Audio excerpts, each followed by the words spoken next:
Hello there, and welcome to Frontlines of Social Good, the weekly news and views show from the Philanthropy Mastermind series. I'm Jay Frost. It's great to have you here. We begin this week, as we usually do, with the top 5 gifts of the week, and then in the headlines, big news from the Gates Foundation and new tax legislation that has the nonprofit sector on high alert. Later, we'll be joined by some great guests, Tushar Swain, Director of Public Policy at Americans for the Arts, to discuss the threat to the NEA and what's at stake for artists, organizations, and communities across the country. Then we'll be speaking with Aaron Conley and Jen Shaker, authors of Fundraising Principles for Faculty and Academic Leaders, and also recipients with that book of the 2023 AFP Skystone Partners Prize for Research on Fundraising and Philanthropy, to discuss how academic leaders can become better champions for their institutions. So let's get started. Again, with the top 5 gifts of the week in reverse order. Number 5, the Eccles family and the George S. and Dolores Doré Eccles Foundation contributed $25 million to the University of Utah to expand the Lausanne Entrepreneur Institute and establish the Goff Strategic Leadership Center, aiming to equip students with the skills and resources to lead in innovation and entrepreneurship. Number 4, the Steve and Renee Biscotti Foundation, in partnership with the Baltimore Ravens, committed $20 million to the University of Maryland Medical System Foundation to address Maryland's critical nursing shortage through scholarships, clinical training programs, and workforce development initiatives. At number 3, Michael Bidwell and the Bidwell family gave $30 million to Georgetown University's School of Nursing in honor of Nancy Bidwell, a Georgetown nursing alumna. The gift will fund student scholarships, faculty recruitment, and infrastructure, leading to the school being renamed in her honor.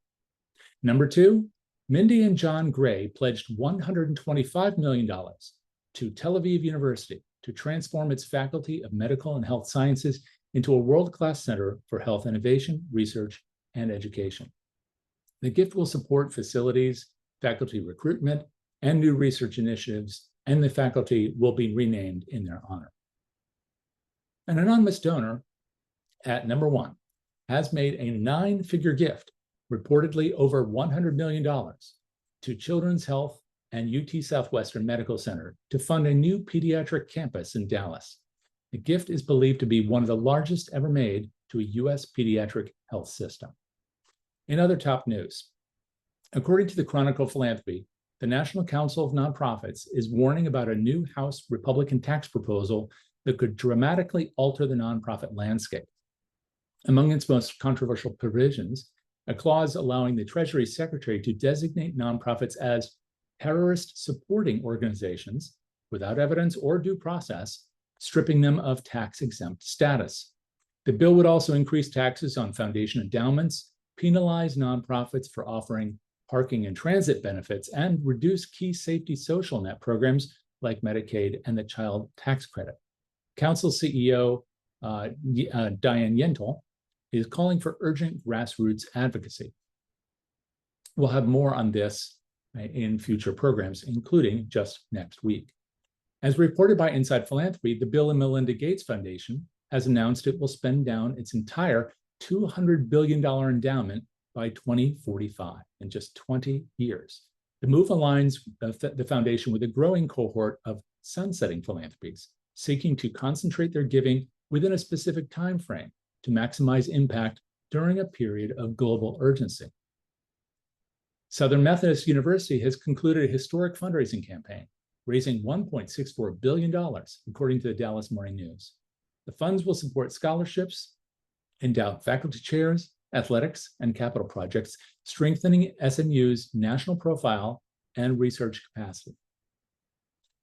In President Trump's 2025 budget proposal, reported by the New York Times, the National Endowment for the Arts faces proposed elimination. Meanwhile, the budget includes $257 million in funding for Kennedy Center renovations, prompting fresh debate over the role of federal investment in the arts and whose voices and values are being prioritized. This is an issue we touched on before, and we'll be able to unpack in greater depth today, thinking about what's at stake and what arts advocates can do next. And to have that discussion, it's a pleasure to be joined by Tushar Swain, Director of Public Policy at Americans for the Arts. In this conversation, we'll have a chance to explore the current legislative landscape, advocacy strategies that work, and why access to the arts remains essential to a healthy democracy. Tushar, can you join us? Hey Jay, how are you? It's great to see you. Thank you so much for taking time to do this. It's a very busy time for you. It sure is, but thank you for having me. This is, it's an incredibly complicated time, but we need the help and support, and so we're always happy to talk about what's going on here in Washington. And there's a lot going on, but for context first, so people have an understanding about the work that you do with Americans for the Arts and maybe a bit about your background. Can you give us an introduction to both? I know you were working over at the Senate on a whole host of issues, and I think you've been with Americans for the Arts for what, 3 to 4 years? Is that right? Yeah, I've been here for now about 3 years. I did what so many people who want to be involved in government and particularly federal government has made the move to Washington, D.C. in the early 2000s, worked in the Senate, worked on the Senate Finance Committee, and moved on actually to into the biotech sector, working on some on tax issues affecting the sector, and made a move into the arts, working as an advocate for arts education, and then most recently here at Americans for the Arts, where I still do that. I still do the arts education advocacy, but now have a more robust look at how the arts impacts all of our society, and so advocate on a whole host of issues. And Americans for the Arts itself, for those who don't know the organization, can you describe what it does? Sure, we are an advocacy, research, and convening organization. We advocate primarily on the federal level on arts issues, ranging from a lot of the issues, Jay, that you just spoke about on the charitable and nonprofit side, understanding that those issues, particularly on the tax end, are incredibly important to the nonprofit arts sector, but we also advocate for federal funding for our cultural agencies. So Institute for Museum and Library Services, National Endowment for the Humanities, as well as, of course, the National Endowment for the Arts. And also on the economic side too, understanding that there's so many arts organizations, small arts organizations that we think of on the arts side, but they're actually small businesses. And so we try to advocate on the economic side for their well-being as well. Yes, I hadn't even thought to mention that. One of the things that I've been reading about lately is the impact on small presses of some of these things. And those are effectively businesses that are, of course, also grantees. But I guess we'll get into the for-profit and not-for-profit line in a second. Maybe we can start with the headline. The president's budget, the 2025 budget, I understand it proposes eliminating the NEA entirely. So first of all, I want to make sure that that's correct. And then if it is, what is the signal? Maybe not just about funding, but how the arts are being positioned in terms of these national priorities. Sure. Well, yes, you are correct that the National Endowment for the Arts in the president's what we call a skinny budget. It is not his full budget that will be unveiled. We're told in the coming weeks, but I think that to that point, the skinny budget does emphasize some priorities, and I think the fact that the NEA, as well as National Endowment for the Humanities and Institute for Museum and Library Services, all being proposed for elimination, does show on some level that it's potentially a priority for the president. I will say that this is something that he did a lot during his first term with every budget. requesting the elimination of the NEA.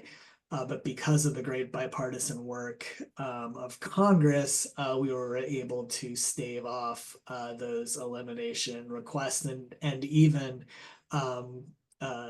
institute increases in funding, particularly at the NEA over at that time. I think what has us a little more concerned this time is that the environment is much different, particularly with the creation of the Department of Government Efficiency and the work that they're doing on the administrative side to make some cuts that have really been impactful for some of these federal agencies. And so that is making it a little bit harder to advocate for this time around.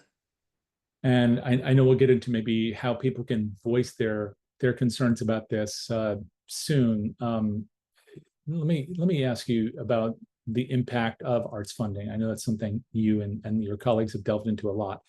Americans for the Arts has pointed out the NEA grants reach, I guess, virtually every congressional district. Why is that so crucial? And how should local arts organizations be using that fact in their conversations with policymakers, donors, and the public to help them to understand that these grants, that it's not just something that happens in Washington, it's something that happens on Main Street? Yeah, and I think that that's what we're trying to message and tell organizations to to make that message, because I think that what you often see is that what you often get is that 1990s culture war vibe where you had the Newt Gingrich Republicans against the work that was being done at the National Endowment for the Arts but truly these are grants that make, to your point, make an impact on every congressional district in the country. They are incredibly valuable for not just the arts community within that district, but within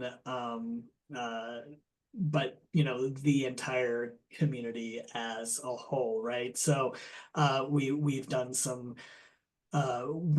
great polling and surveying that something along the lines of 89% of Americans see their arts venue as something that is that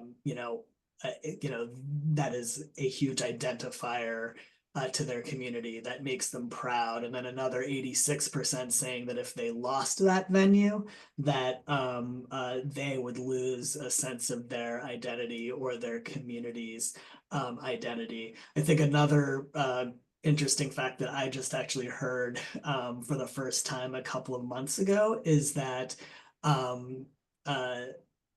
well, I did know that the NEA is the largest public funder of arts, but that the NEA reaches 678 counties not served by the 1,000 largest private foundations. So they are making investments in places where others cannot.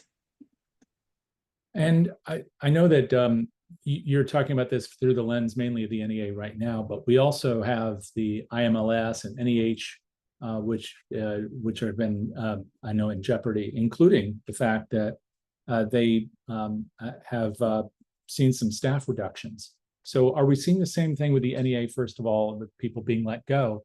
And then secondly, how would you describe that broader trend about these discussions and funding for culture, for the cultural infrastructure of the country?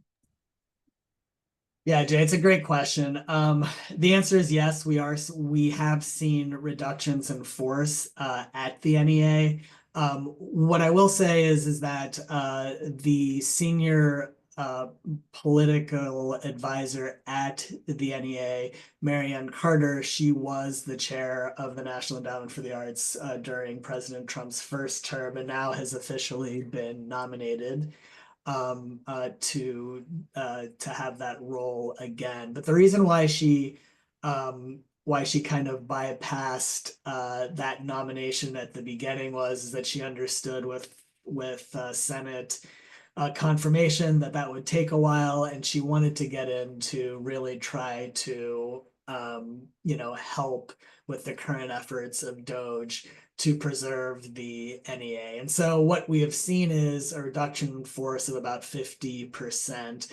But all of those reductions were done through either the fork in the road. So, Oh, would you compensation. explain what that means for people Yeah, yeah, who heard that yeah. expression? I'm sorry, I should. It's now commonplace here in Washington D.C., but maybe not elsewhere.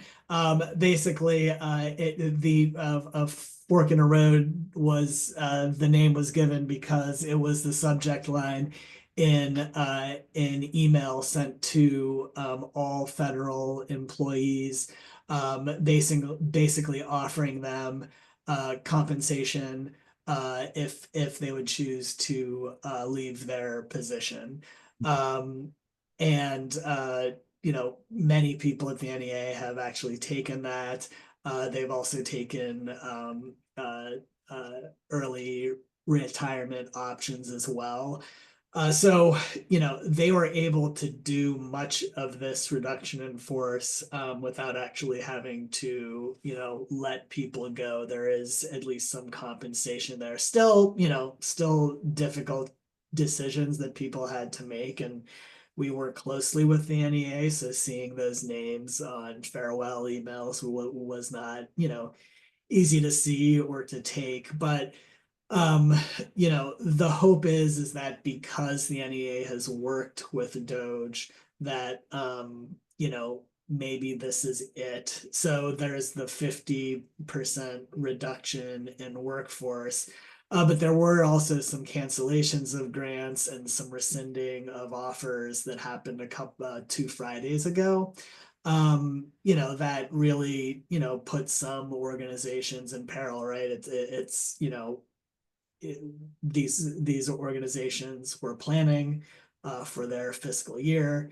They had these funds as a part of that planning, and now that they're not there, that has been problematic for many communities across the country. But the hope is that this is potentially it, though with this administration, it's always very hard to tell.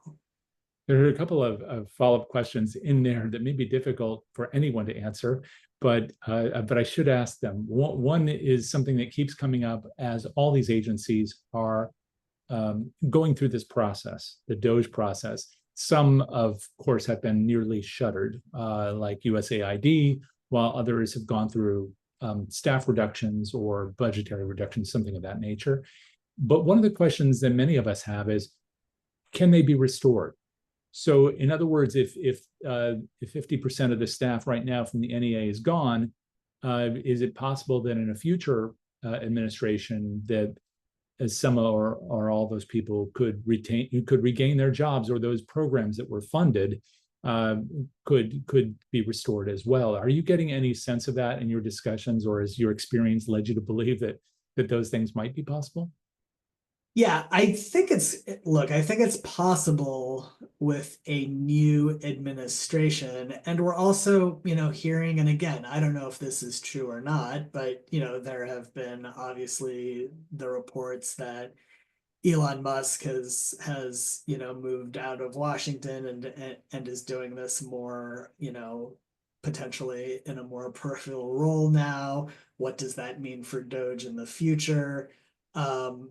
Are these the only cuts for the remainder of this congressional cycle? I think those are all, good, legitimate questions. But I think to your point, Jay, is that the worry is that if you cut too much and you no longer have a functional agency, that is far harder to bring back than maybe something that we're seeing right now with the NEA may be able to operate on 50% capacity if they're making some of the functional changes that have been directed through presidential executive orders.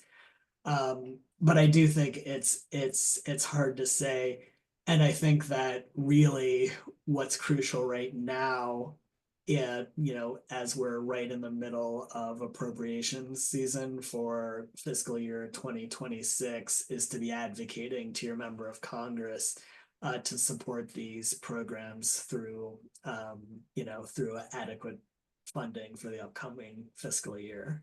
And those discussions are ongoing. So I know they'll be important to take action. We'll touch on that also in a second. One more quick follow-up on this, which is there I was asking about what might happen to agencies and personnel at agencies, but you also touched on how these changes are impacting current grants, including rescindment grants. So this is where someone has, I guess, received a grant award and they may or may not have touched those dollars, but now they're being asked to return them.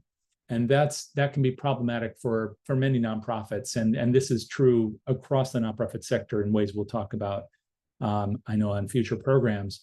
But are you learning about how organizations are tackling that issue if they've received a grant award, but now they're being told that they cannot use it? Well, the mechanics of the way that it's done is because the NEA asks for a one-to-one match. You're actually being reimbursed for the work that you do. And the one thing that the NEA did do was to offer until, so this happened 2 Fridays ago, and I can't remember the actual date, but it was still April, I believe.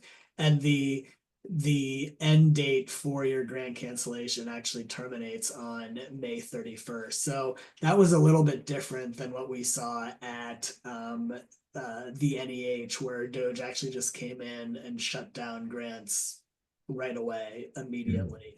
So you do still have time to incur those costs, and then up until a month after that, you incur your costs, and then you still have until the end of June to submit your final report. So again, there is that there is that runway there to be able to at least close this out in a more reasonable fashion than you could have done so at the NEA, or I'm sorry, at the NEH.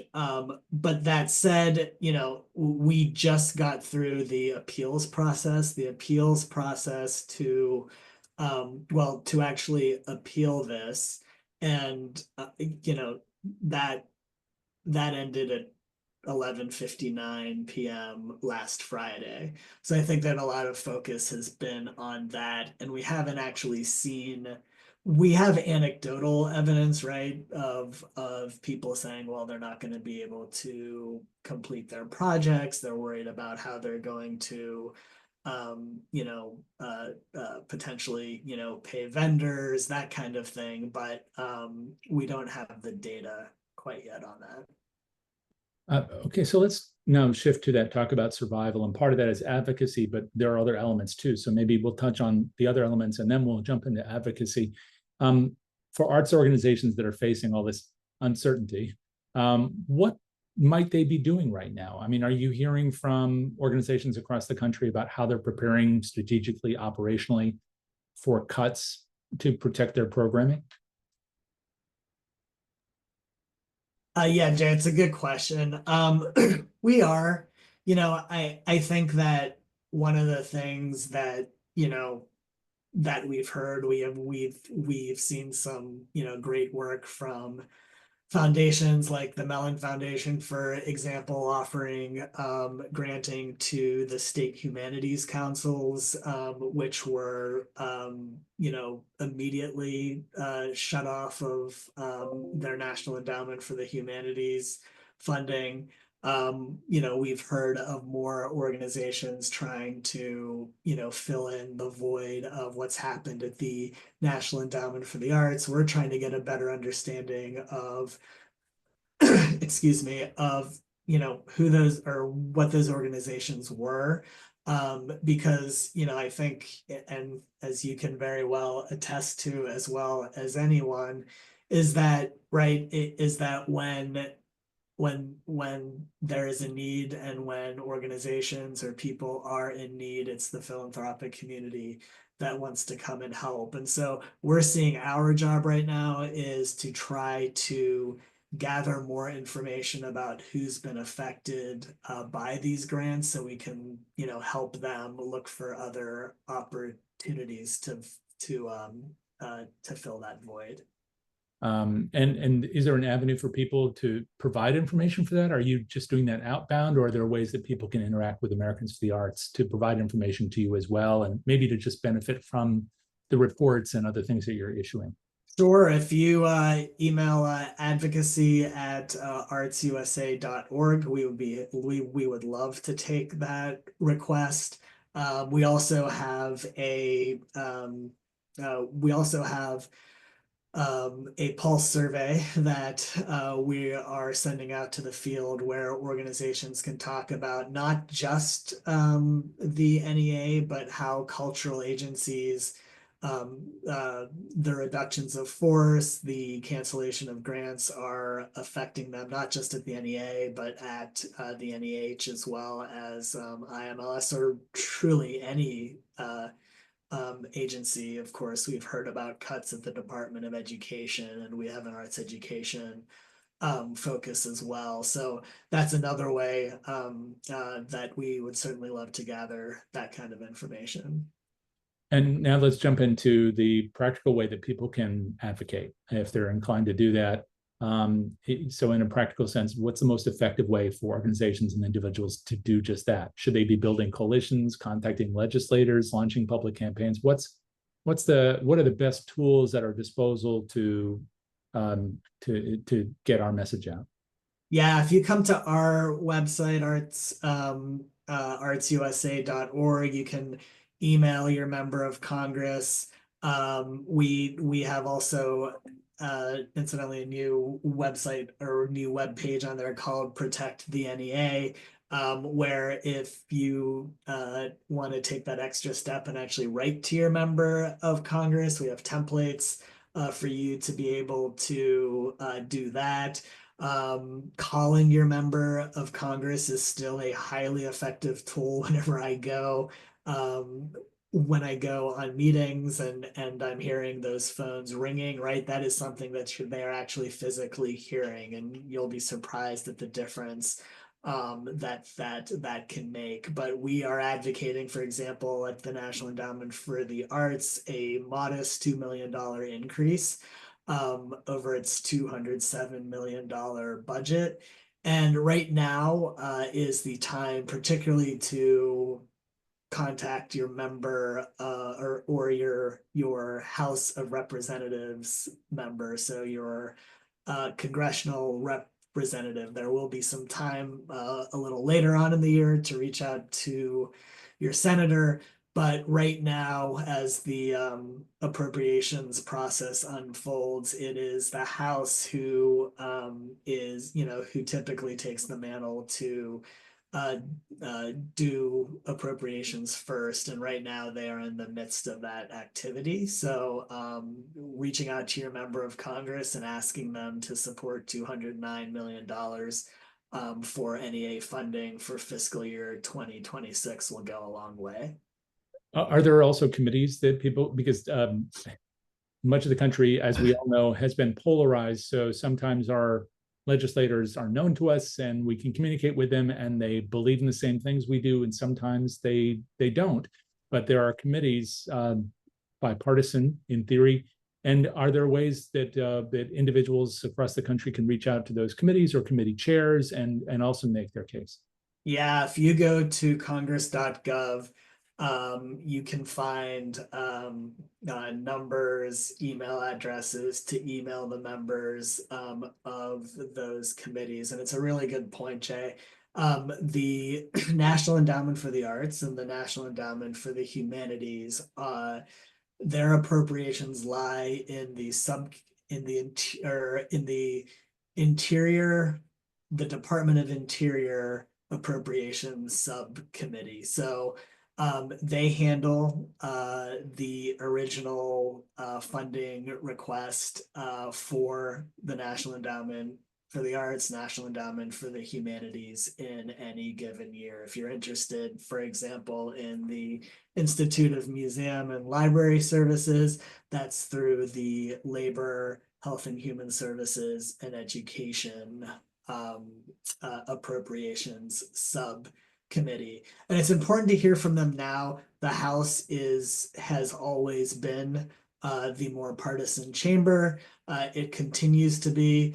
So I think now is the time to hear from them to, to advocate for adequate funding for our federal cultural agencies. And as we close, I just have to ask you the out of the ballpark question, which is this budgetary stuff I know is keeping us all guessing. But one thing that happened just in the last couple of days is this proposal to significantly increase funding for the Kennedy Center. And many of us have been wondering what was happening to the Kennedy Center. What's your reaction to all that? Well, it's interesting for sure. So this is part of the budget reconciliation process, which is a little bit different from the fiscal year appropriations process. And with the reconciliation process, you can the rules of the process are to address mandatory spending, to address the nation's debt, as well as to address tax issues as well, and to have a budgetary impact on that. Within the transportation and infrastructure bill, there was a $257 million request for the Kennedy Center. This came, under the auspice of President Trump's press conference at the Kennedy Center. I'd say now a month or maybe 6 weeks back, where he had proposed that the Kennedy Center needed funding for infrastructure support, saying that, I think his term was beat up or something like that. And so, again, this funding is $257 million, not in a fiscal year appropriations bill, which is about 6 times the amount that the Kennedy Center typically gets. And we are huge supporters of the Kennedy Center here at Americans for the Arts. We've done some wonderful work with them in the past. They have been fantastic, just historical partners. And so we never are against, we are never, truly opposed resources that are going to the Kennedy Center. But I think that we have questions about the funding, right? We know again that the Kennedy Center is a benefit to DC and our country, and a vibrant Kennedy Center is good for DC and our country. But, I think that we certainly support some congressional oversight, so we know exactly where those funds are going. Again, this is a reconciliation process, so for example, I think somewhere along the lines of 14 million or 15 million are going to operation and administrative expenses. So, so does that mean, the Kennedy Center's typical fiscal year funding, as well as its budget request for that fiscal year funding, includes operation and administrative requests as well. So how will these funds be used differently? And I think lastly, just due to everything that's happened at the Kennedy Center over the last couple of months, and concerns that we've had with what the Kennedy Center's work, in the future means for freedom of artistic expression. The annual appropriations for the Kennedy Center, they're prohibited from for using those funds for the production of artistic events, in part to prevent government outreach in artistic expression. So will these funds also adhere to those principles? And Representative Shelley Pingree of Maine, who is the ranking member of the subcommittee of Interior Appropriations. She's a huge player on the Appropriations Committee and a huge supporter of the arts. Has asked the Kennedy Center these questions, and so I think that we're just looking for answers to those. Thank you so much for all this, Tushar. Really do appreciate it. Tushar Swain from Americans for the Arts. Do check out their website and participate in the information collection that they're engaging in, as well as benefiting from their reports. We appreciate your work. Thank you, Tushar. Thank you. And as we've just heard, the arts community is obviously navigating very significant challenges in securing public funding, depending upon who they are and where they are. This situation does underscore, however, a broader reality that in today's climate, institutions across sectors must proactively engage in fundraising to sustain and advance their missions. This brings us to our next conversation, focusing on the evolving role of academic leaders in philanthropy. So while many of us might think first about those major gift officers and development directors and people in advancement, all of them are very important. There are also the academic leaders, whether they're deans or the presidents or many other people that we'll be discussing in just a moment with our guests, Erin Conley and Jen Shaker, co-authors of Fundraising Principles for Faculty and Academic Leaders, a book you can see right here in my hand, and I hope you will get and put on your shelf. That book was awarded the 2023 Skystone Partners Research Prize by the Association of Fundraising Professionals, recognizing its significant contribution to the field. Erin and Jen, thank you very much for being here today. Really do appreciate it. Thanks, Jay. It's good to see you both. I know that there's a lot to discuss here, but I want to start by just maybe asking you both to say where you are currently, because if I read your academic resumes, I know we're not going to have very much time to talk about your book with you. So do you want to begin, Jen? Oh, sure. Thanks for having me, Jay. And I'm here in Indianapolis at Indiana University in my office at the Lilly Family School of Philanthropy, where we are getting ready for commencement on campus tomorrow. Thursday, wow. 2 days, Thursday. So it's just always a special time on a college campus. Thank you for being here in the middle of all that. Erin, how about yourself? So I wear multiple hats. So I have a consultancy by the name of Academic Advancement Partners. We work only in the education sector. I'm also a faculty member of the Fundraising School, which is part of Indiana University and the Lilly Family School of Philanthropy. I've taught for about 10 years. These are all professional development classes. And I'm also an interim vice president at the moment. I occasionally take interim VP appointments. And so I'm an interim vice president for advancement at Parker University, which is also based in Dallas. This book is taking a very different tactic from other books in the field. Can you address how it does that and why? Yeah, I guess, Jen, if it's okay, I'll start with this. This certainly isn't the first book on this topic. But as we were thinking about putting this book together, of course, we looked at what other books had been done, and most of them are written by consultants from a perspective of simply experience. And there's nothing wrong with that. But there's been so much research done over the last 30 years as the field of philanthropic studies and nonprofit management has really evolved.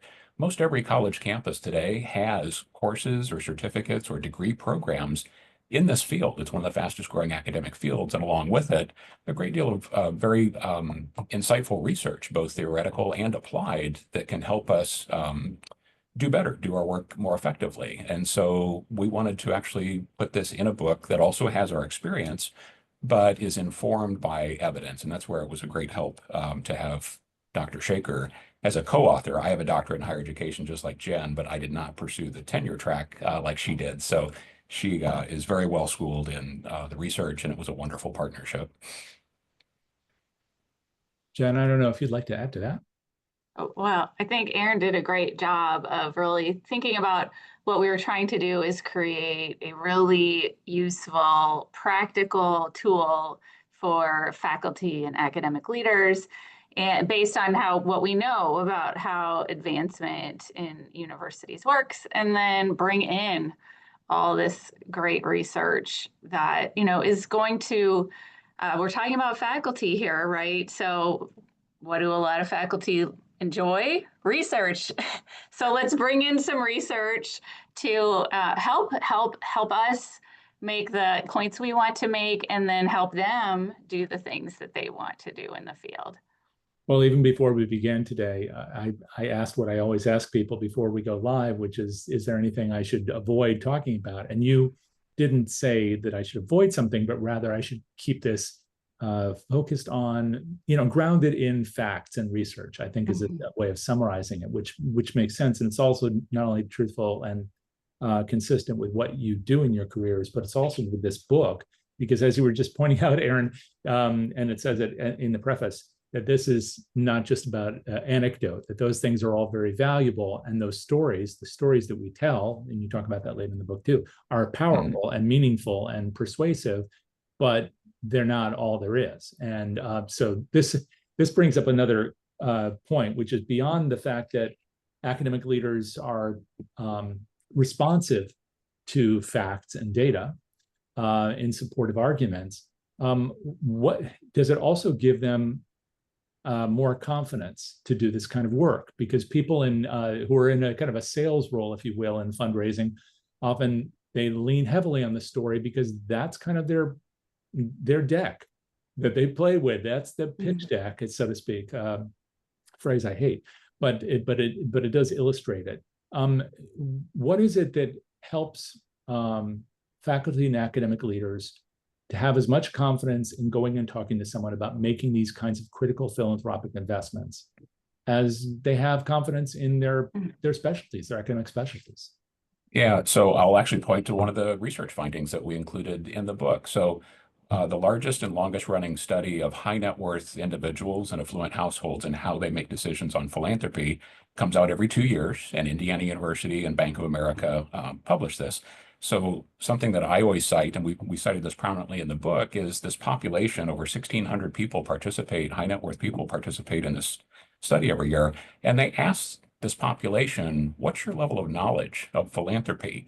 So less than 5%, actually it's less than 4% now, claim to be an expert in philanthropy. Roughly 50% say they're knowledgeable, but almost the remaining 50% claim to be a novice in their understanding of philanthropy. And so as a way to build confidence for faculty and deans who we hear say, I could never ask somebody for $1 million or $100,000, they're not really asking, they're teaching.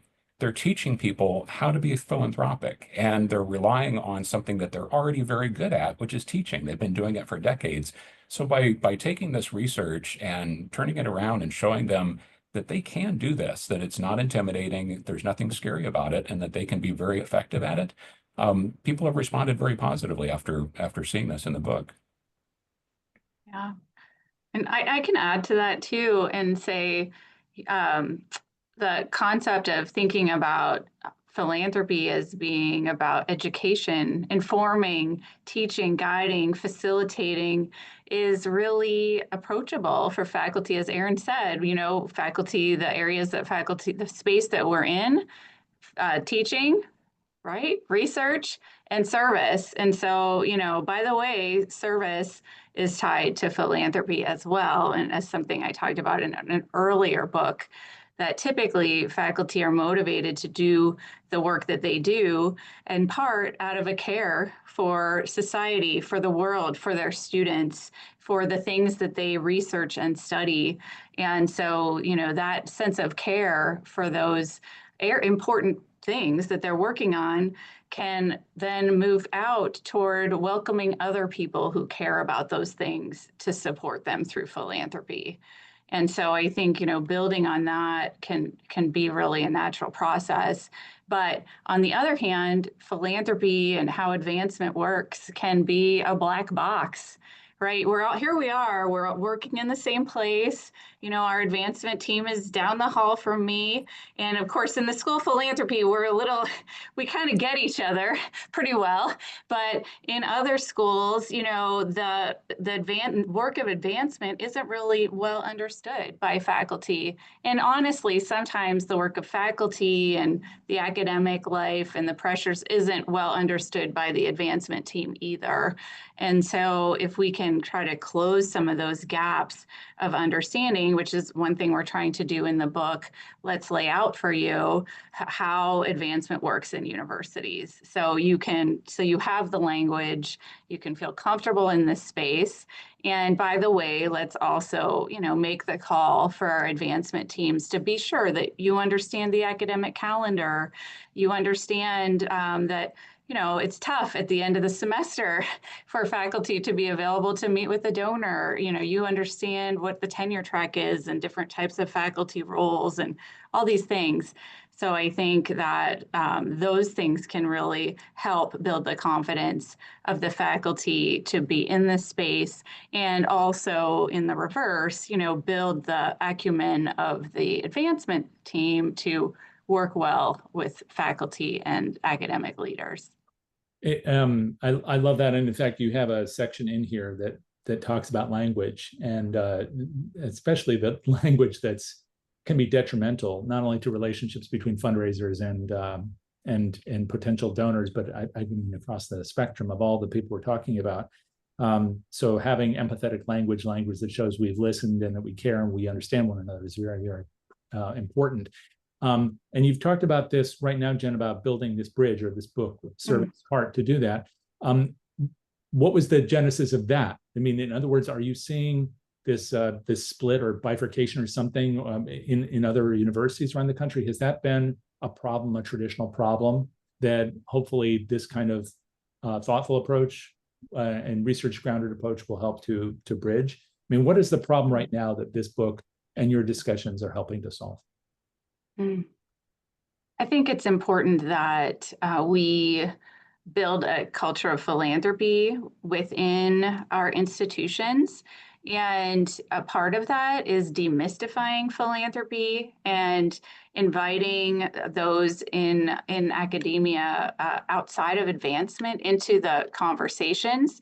And so I'm not saying that every faculty member everywhere should be coming to every advancement meeting or driving the train themselves, or I'm not saying that, but that we need to be able to talk about what we're doing. We need to make those human connections so our work is not mysterious, so that we break through some of the stereotypes and misconceptions people have around philanthropy and how we work with donors and how we decide priorities. And so that, we need each other more than ever to do those things and to move forward in a unified way within our institutions. And I know Aaron can add some thoughts to that as well. Oh, yeah. The one thing that I would add is the one thing that I really wanted to try and help accomplish with this book is to show faculty that fundraising really is a profession. And so I've been, working in higher ed for 30 years, and I've seen, a real evolution for the positive, that fundraising is really being taken seriously. It's not just, going to parties and dinners and asking for money.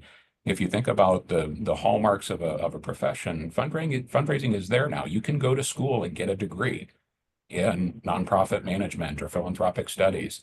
There are professional development opportunities. There is actually a certification that you can earn your CFRE, Certified Fundraising Executive. There is a code of ethics. All of these things that are hallmarks of every established profession, fundraising has that now. And so we really wanted that to come through in the book, that there are people on your campus that should be looked at as trusted advisors in the same way that you're going to trust somebody who has legal expertise or financial expertise or medical expertise that are part of a recognized profession. I know both of you are teaching in addition to everything else you do.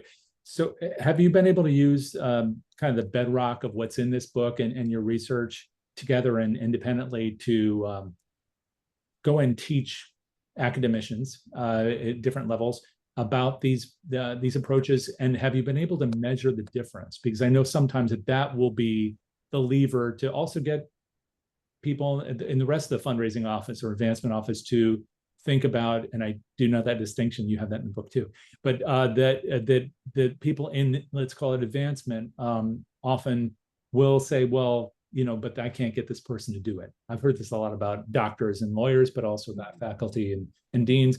They won't do X, Y, and Z. But maybe it's just a matter of demonstrating the numbers. So have you been able to use this tool to get people to do what you need them to do, and then been able to demonstrate a marked difference in dollars as a result? Well, for purely selfish reasons, I wanted to do this book also because it was around the same time that I was starting my consultancy. And we focus exclusively on education and primarily colleges and universities. And so when we work with a particular institution, we will send a copy of the book in advance and ask them to read not the whole thing, but a few of the chapters as a way to be prepared for the experience. And so, yes, it's been a very effective tool that we've used. And I know that many of the clients that we've worked with, they have then expanded this into larger groups of their faculty. Primarily we come in and work with deans, but then the institution will do follow-ups potentially with department chairs, center directors, and others who they want to get this book in their hands to learn the lessons and apply them to help them do their job more effectively. And I'll say the same. I also, in teaching of academic groups that I do here for the fundraising school, we also often use the book as a supplement or to add to the curriculum that we have in the course. And I mean, I have had wonderful anecdotal feedback from people who have told me, this. One person said, I'm so glad I read this book. This helped me to be able to speak eloquently about this in an interview that I had for a presidency. And I believe this helped me to get the role to be able to speak about philanthropy in these terms. Also have had people reach out to me from other colleges and universities who are using the book in leadership programs at their institutions. One was using it in a book club. Another was using it as part of a leadership series. And so I feel very grateful that the feedback we have received is that this has resonated with those in the field who are using the book. And, we hope it will continue to be such a useful tool too. I appreciate those examples as well. I was going to ask you about almost case study examples of people using this to spur collaboration. One other thing I did want to ask you is about balancing time and responsibilities. So that's one of the pressures, obviously. If someone is teaching, I feel embarrassed even saying this to both of you because you're doing it. But if you're teaching, you have that responsibility. And then you also have these other you have to bring in the revenue. I mean, that's exactly why this is so important, your work. But how, in general, can academic leaders balance those responsibilities of teaching and research with the demands of funding?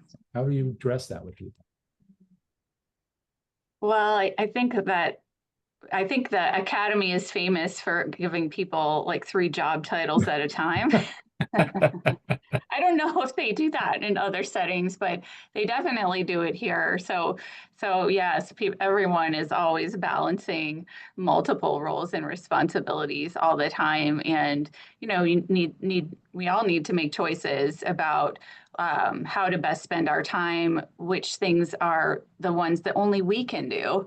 And so when you think about academic leaders and, the limited time they have available, it's really key that they work with their development team and work together and identify, what are the top priorities for me this week, this month, this year.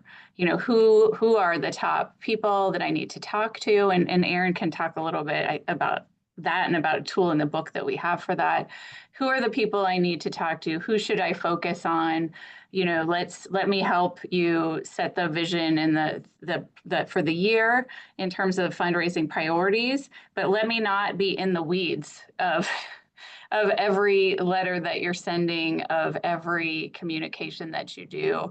And that's a reason it's so important that the relationship between the academic leader and the development team in their school or unit, if they get to have that, or in a central location, if that's the setup, that is a strong, trusting relationship that is time is invested in that as well by the academic leader.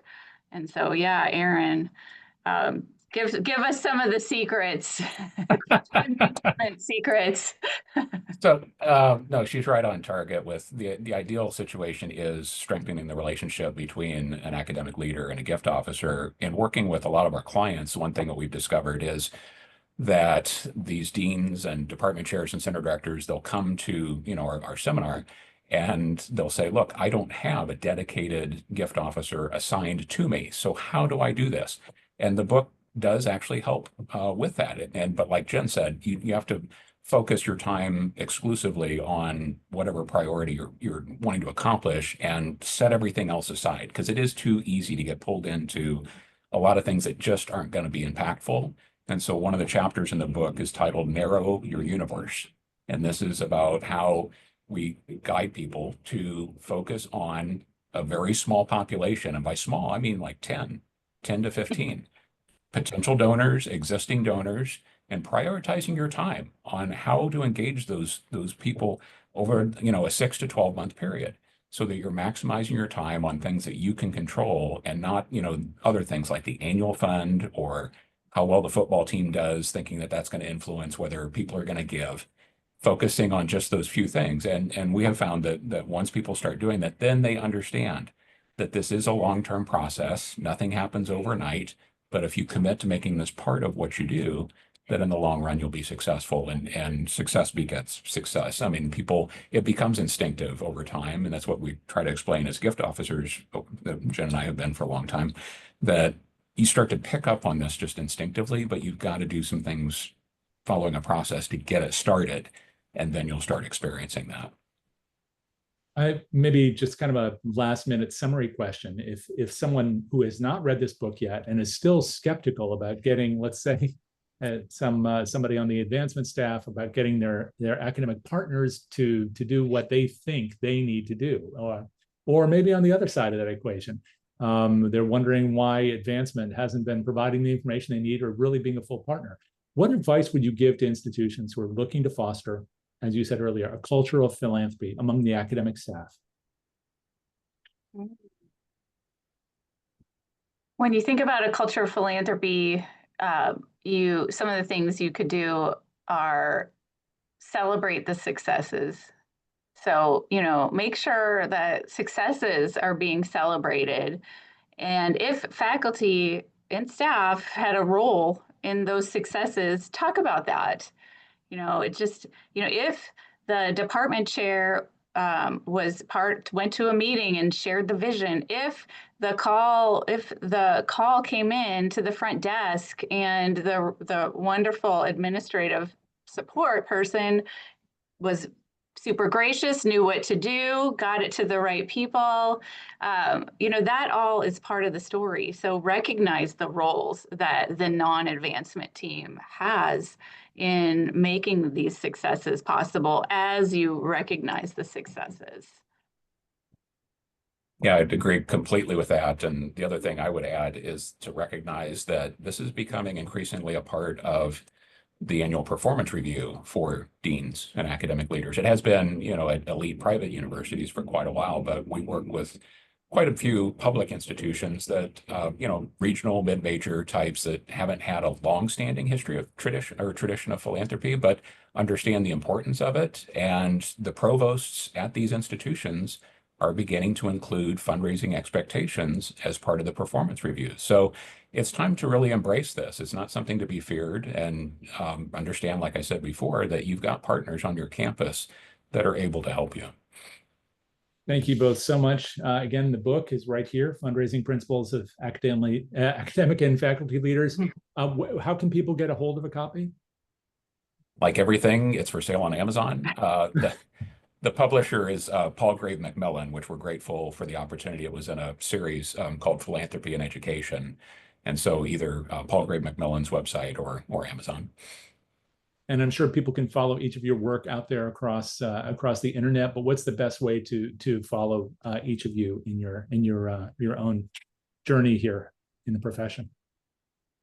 I would say LinkedIn. You can find me often through the fundraising school on their podcasts and in things that the Lilly Family School of Philanthropy does. And, I am always excited to meet academic fundraisers, all fundraisers, honestly. So people can always reach out to me, and you will hear from me. Same thing. LinkedIn, great way to connect with me. Thank you both very much, Dr. Genevieve Shaker, Dr. Aaron Conley. Really appreciate you, and Thanks, Jay. thank you for the book. Thank you so much. Well, everybody, coming up next in the Philanthropy Mastermind series, of course, out right now on the PM podcast, in fact, which has just been honored by FeedSpot with a top 25 podcast badge. You'll see that on the DonorSearch site. We kick off a special series recorded live at AFP Icon, their international conference in Seattle, with an inspiring conversation with Jeremy Wells, recipient of AFP's 2025 Outstanding Fundraising Professional Award. He shares the personal and professional journey that led him to become one of the most respected voices in the field. Then on Thursday, May 15th, join us for How to Raise. That's right, that's this Thursday, How to Raise at 1 p.m. on, Future Givers Now, Engaging Gen Z and Millennials in Modern Fundraising, with Genesis Medence of DonorSearch. She's going to explore what motivates next-gen donors, how to connect through digital-first strategies, and whether it's time to rethink traditional donor models. We'll cover everything from TikTok campaigns to youth advisory boards, and even dive into crypto and blockchain's potential in philanthropy. You can check all that out and get a CFRE credit on Thursday. That's in our How to Raise show. And then on Tuesday, next Tuesday, May 20th, Frontlines of Social Good returns with conversations on the future of public broadcasting and global health. And our guests include Michelle Haplik, President and CEO of the CDP, along with Anil Soni and Bob Carter of the World Health Organization Foundation. To register for these and all the other upcoming sessions, just visit the website of our sponsor, the incredibly generous DonorSearch, leader in the field of responsible AI and donor research solutions for the nonprofit fundraising world. You can check all that out, including many, many, many episodes in this series at donorsearch.net. And while you're there, I hope you'll learn a little bit more about your donors too. Thank you very much for spending time with us. We'll look forward to seeing you next time on Frontlines of Social Good. Until then, take care.